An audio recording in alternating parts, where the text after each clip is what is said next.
Hello guys, good evening. कैसे हैं आप लोग? हमें उम्मीद है आप लोग बहुत अच्छे होंगे और आप लोग की पढ़ाई बहुत बढ़िया चल रही होगी बीपीएससी 69 का। तो मैंने इसके पहले ज्योग्राफी का, उसके बाद इकोनॉमिक्स का प्रैक्टिस सेट नहीं, प्रीवियस ईयर का क्वेश्चन करवा चुकी हूँ। तो आज मैं हाजिर हूँ आपके बीच भारत का इतिहास का मतलब प्रीवियस ईयर का क्वेश्चन लेकर, ठीक है। तो ये है कि इसमें से ये जो भी मैं क्वेश्चन करवाती हूँ ना, तो पहले ये सब जितना भी क्वेश्चन है वो प्रीवियस ईयर का क्वेश्चन है। इसके पहले ये सब क्वेश्चन आ चुका है एग्ज़ाम में, तो आप लोग ज़रूर पढ़ के जाइएगा इसको। और हमें उम्मीद है आप लोग हेल्प तो ज़रूर मिलेगा। और है कि हर साल इसमें से कुछ ना कुछ क्वेश्चन ज़रूर आता है, तो हमें उम्मीद है कि इस बार भी आएगा, ठीक है। तो आप लोग ज़रूर पढ़िएगा। तो चलिए शुरू करते हैं, आपका टाइम बिना वेस्ट किए हुए, ठीक है।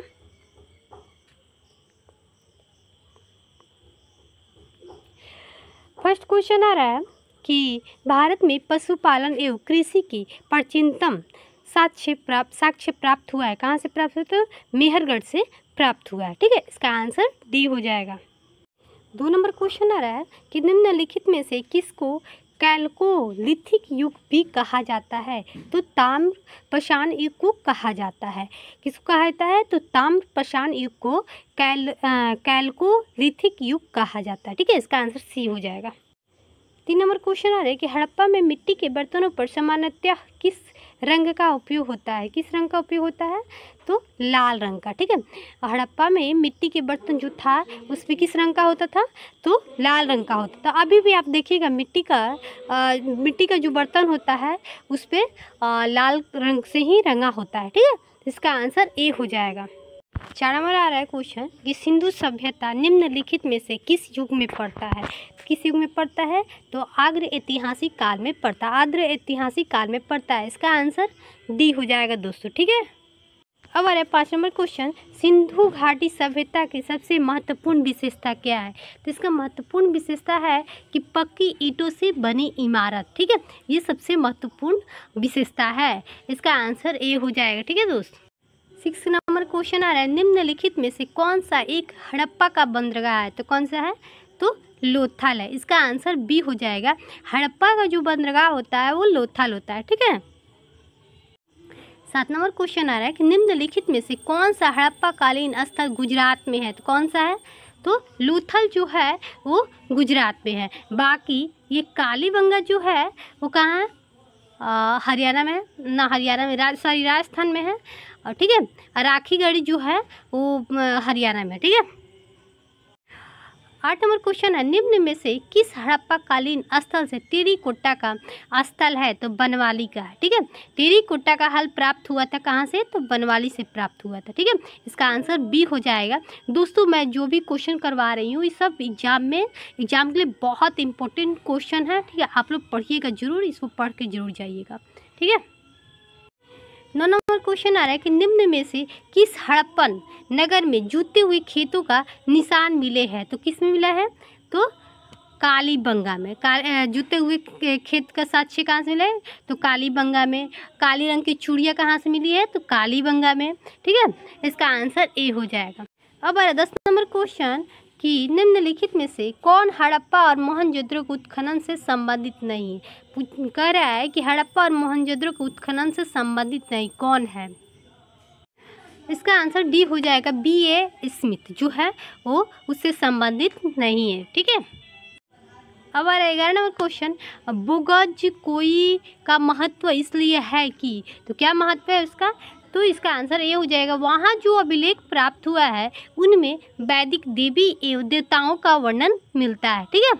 इसका महत्व यही है बोगाज कोई का, ठीक है। इसका आंसर ए हो जाएगा। अब आ रहा है 12 नंबर क्वेश्चन, प्रसिद्ध 10 राजाओं का युद्ध किस नदी के तट पर लड़ा गया था? 10 राजाओं का युद्ध जो हुआ था वो किस नदी के तट पे हुआ था? तो परुष्णी नदी के तट पे हुआ था। इसका आंसर डी हो जाएगा, ठीक है। अब आ रहा है 13 नंबर क्वेश्चन, ऋग्वेद का कौन सा मंडल पूर्णतः सोम को समर्पित है? तो कौन सा मंडल है? 9वां मंडल जो है वो सोम को समर्पित है, वो ऋग्वेद में आता है, ठीक है। इसका आंसर। अब कह रहा है 14 नंबर क्वेश्चन, ऋग्वेद संहिता का 9वां मंडल पूर्णतः किससे समर्पित है? तो किससे है? तो सोम और इस पेय के नामांकित देवता से संबंधित है? नौवा मंडल पुरता। ठीक है, इसका आंसर डी हो जाए। अब 15 नंबर क्वेश्चन, गायत्री मंत्र किस पुस्तक में मिलता है? गायत्री मंत्र किस पुस्तक में मिलता है? तो ऋग्वेद।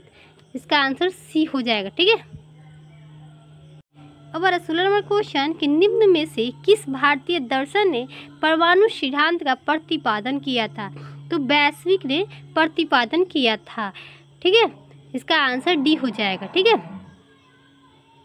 17 नंबर क्वेश्चन आ रहा है कि महावीर स्वामी का जन्म कहाँ हुआ था? तो कुंडग्राम में जन्म हुआ था उनका। ठीक है, इसका आंसर ए हो जाएगा।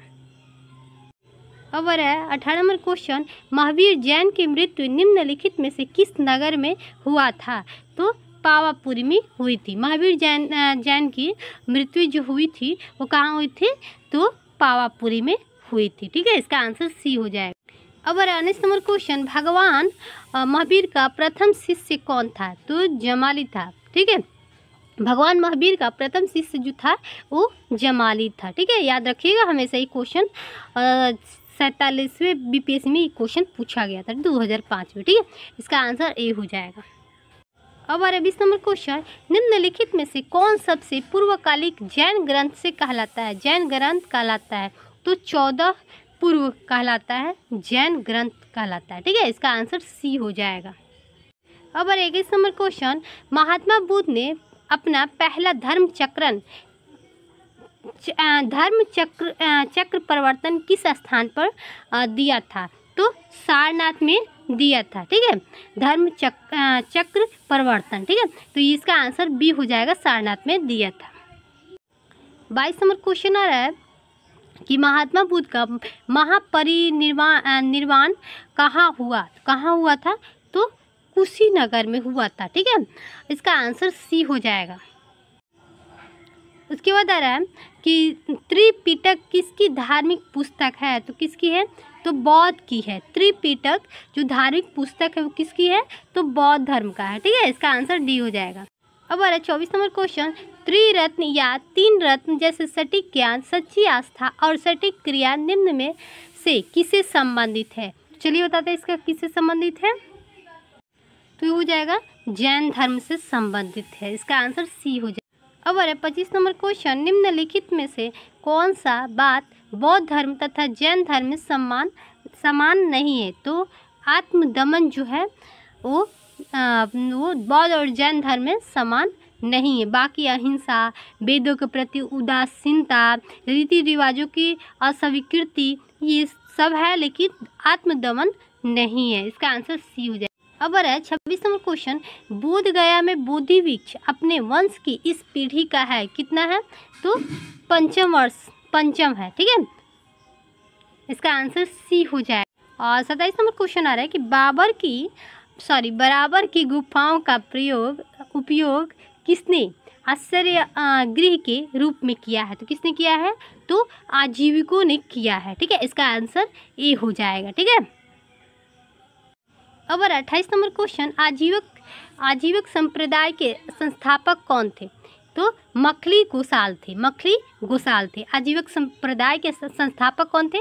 तो मखली गोसाल थे। इसका आंसर सी हो जाएगा दोस्तों। ठीक है, अब 29 नंबर क्वेश्चन, पाटलिपुत्र के संस्थापक कौन थे? तो कौन थे?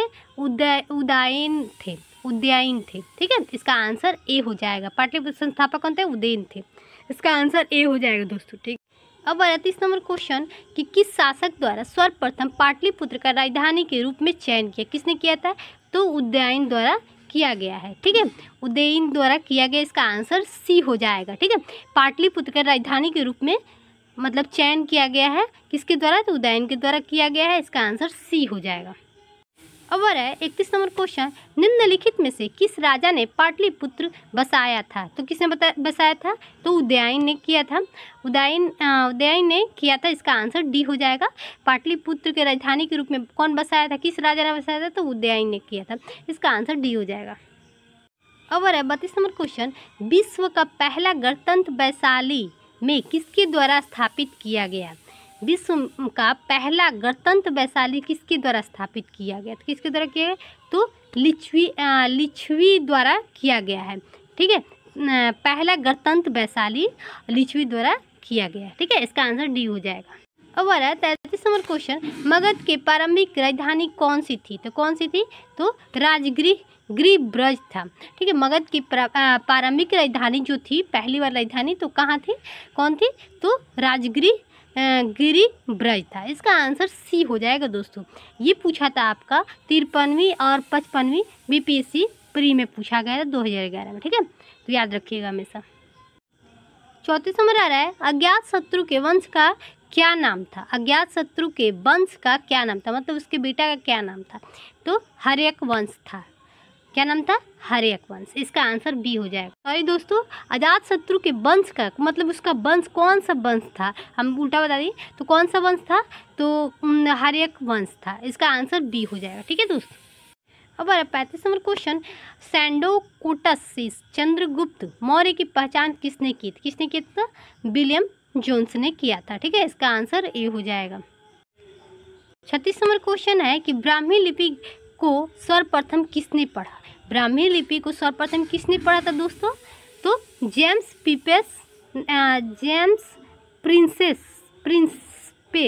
प्रिंसेस पढ़ा था। ठीक है, इसका आंसर डी हो जाएगा। ठीक है। अब आ रहा है 37 नंबर क्वेश्चन, मेगस्थनीज की पुस्तक का क्या नाम था? तो इंडिका नाम था। क्या नाम था? इंडिका नाम था। इसका आंसर डी हो जाएगा। अब आ रहा है 38 नंबर क्वेश्चन, इंडिका का लेखक कौन था? तो मेगस्थनीज था। क्या था? मेगस्थनीज था। इसका आंसर बी हो जाएगा दोस्तों। ठीक है। 39 नंबर क्वेश्चन आ रहा है, मेगस्थनीज दूत था। क्या कौन दूत था? मेगस्थनीज के दूत कौन था? तो सेलूकस था। सेलूकस था। इसका आंसर ए हो जाएगा दोस्तों। ठीक है। अब 40 नंबर क्वेश्चन, अंतिम मौर्य सम्राट कौन था? तो बृहदत्त था। ठीक है, इसका आंसर डी हो जाएगा दोस्तों। अब 41 नंबर क्वेश्चन, किस अभिलेख में रुद्रदामन प्रथम की विभिन्न उपलब्धियां वर्णित है? तो जूनागढ़ का। ठीक है, जूनागढ़ का। इसका आंसर ए हो जाएगा। अब 42 नंबर क्वेश्चन, निम्नलिखित राजाओं में से किसका जैन धर्म के प्रति भारी झुकाव था? तो किसका था? तो दशरथ का था। इसका आंसर ए हो जाएगा। दशरथ नहीं होगा दोस्तों, ये खारवेल होगा। इसका आंसर सी हो जाएगा। ठीक है, किसका जैन धर्म के प्रति भारी झुकाव था? तो खारवेल हो जाएगा। इसका बहुत ज़्यादा झुकाव था इसकी तरफ, जैन धर्म के भारी झुकाव था खारवेल की तरफ। ठीक है, इसका आंसर सी हो जाएगा। अब कह रहा है, कलिंग नरेश खारवेल का संबंध था। कलिंग नरेश में और खारवेल का दोनों में कौन सा संबंध था? ये बोले, कलिंग के चिंदी राजवंश के स्थापक महामेघवाहन नामक व्यक्ति था, अतः इस वंश का नाम महामेघवाहन वंश पड़ गया। इस वंश का सर्वाधिक शक्तिशाली शासक खारवेल हुआ। तो खारवेल के इतिहास अध्ययन का एकमात्र साधन हाथी गुफा अभिलेख था। इसका आंसर ई हो जाएगा। अब 44 नंबर क्वेश्चन, प्राचीन भारत का नेपोलियन किसे कहा जाता है? किसको कहा जाता है? तो समुद्रगुप्त को भारत का नेपोलियन कहा जाता है। ठीक है। अब 45 नंबर क्वेश्चन, गुप्त सम्राट जिसने हुन्नों को पराजित किए थे, कौन किया था? तो स्कंद गुप्त ने किया था। स्कंद गुप्त ने हुन्नों को पराजित किया था। ठीक है, गुप्त सम्राट के वो एक राजा थे जिन्होंने हुन्नों जब आक्रमण किया था तो उनको पराजित कर दी थी, यानी हरा दी थी। ठीक है, इसका आंसर सी हो जाएगा। अब 46 नंबर क्वेश्चन, किस प्रकार के भूमि को अपहरत कहा जाता है? तो बिना जोती हुई जंगली भूमि को अपहरत कहा जाता है।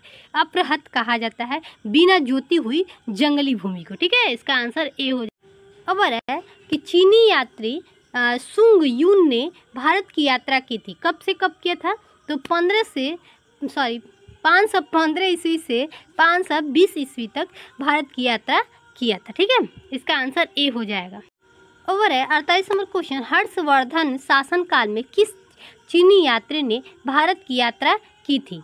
तो हैंसांग ने हर्षवर्धन के शासनकाल में यात्रा किया था। चीनी शासक हैंसांग था। ठीक है, वो हर्षवर्धन के शासनकाल में आया हुआ था। इसका आंसर बी हो जाएगा। और है 49 नंबर, कलहण की पुस्तक के क्या नाम था? तो क्या नाम था? राय तरंगिणी था, राय तरंगिणी। इसका आंसर डी हो जाएगा दोस्तों, ठीक है। 50 नंबर क्वेश्चन है कि उदंतपुर शिक्षा केंद्र निम्न में से किस राज्य में अवस्थित है? तो बिहार में अवस्थित है, ठीक है। इसका आंसर बी हो जाएगा। दोस्तों 51 नंबर क्वेश्चन है, कर्नाट वंश का संस्थापक कौन था? दोस्तों आप लोग इसे कमेंट करके बताइए कि इसका आंसर क्या होगा दोस्तों, ठीक है। समाप्त करती हूँ मैं क्लास आज, और नेक्स्ट क्लास में मिलती हूँ। तब तक आप लोग कमेंट करके ज़रूर इसका आंसर बताइएगा, ठीक है। तो फिर मिलते हैं नेक्स्ट क्लास में, तब तक के लिए बाय।